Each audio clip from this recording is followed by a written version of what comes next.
Aujourd'hui, je voudrais parler du stress et je voudrais souligner la différence entre le stress psychologique et le stress spirituel. Dans la psychologie, on dit que l'on a besoin de deux choses essentielles, deux besoins essentiels, l'appartenance et l'affirmation de soi. Et dans la psychologie, on va prendre comme appartenance à une famille, appartenance à un pays, appartenance à une religion, appartenance à un courant de pensée, appartenance à une partie de la société. Et, et l'affirmation de soi va être d'affirmer sa différence dans cette structure que nous avons, dont nous sommes attachés. Alors que la vraie appartenance, elle est appartenance à l'univers, elle est appartenance à la Terre dans son ensemble, mais elle ne peut pas être une appartenance à quelque chose de limité.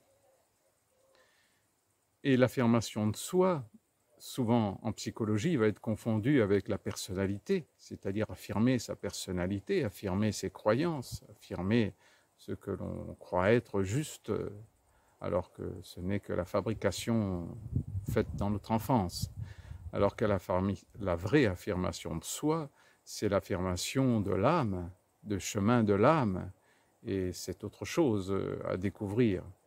Et pour ça, c'est important de comprendre la différence qui, malheureusement, met beaucoup d'années à comprendre entre l'attachement et l'amour.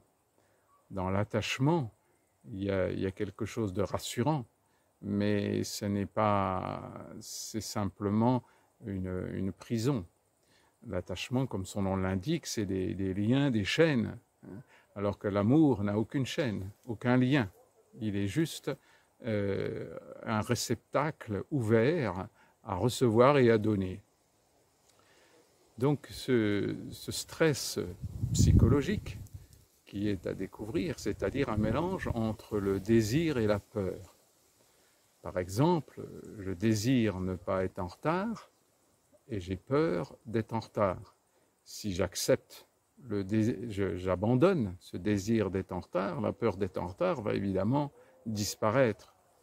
Ça ne veut pas dire qu'il ne faut pas assumer ses engagements, mais on est limité, on a chacun une progression à faire. Donc on peut très bien être très limité dans cette façon d'arriver à l'heure, et tout en cherchant bien sûr à progresser. Ce n'est pas une fatalité d'être en retard, mais c'est une acceptation de là où on en est à cet instant présent. Il y a bien d'autres désirs, comme celui-là, désir de plaire à ses parents. Donc c'est la peur de ne pas plaire à ses parents, donc de ne pas être aimé, etc. Donc tout ce stress dû à ce mélange entre la peur et le désir doit être mis à jour pour essayer de s'attaquer au désir qui sous-entend ce stress. Car la peur d'elle-même va disparaître s'il n'y a plus de désir. Donc à chacun de nous de voir chaque fois qu'il y a stress, qu'est-ce qui se cache comme désir et comme peur derrière.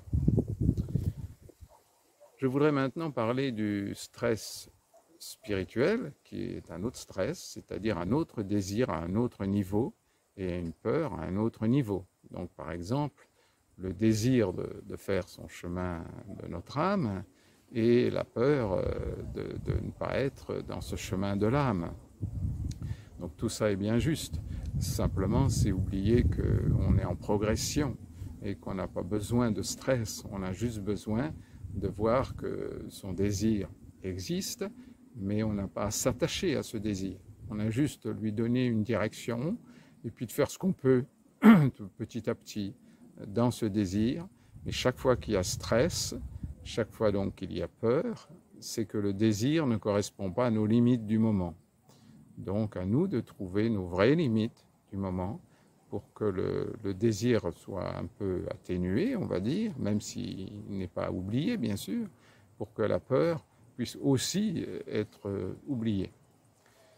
Voilà, c'est cette recherche profonde entre la peur et le désir qui nourrissent le stress C'est un chemin très long et très compliqué. Ça paraît simple au premier abord, mais ce n'est pas si simple. Donc c'est toujours un équilibre à trouver permanent, de bien séparer le désir psychologique, qui n'est qu'une conséquence de nos manques et nos besoins d'enfance, et le désir spirituel qui correspond à ce chemin de notre âme que nous avons choisi sur cette terre, sans en faire quelque chose d'immense, de miraculeux, d'incroyable. Non, simplement quelque chose de normal.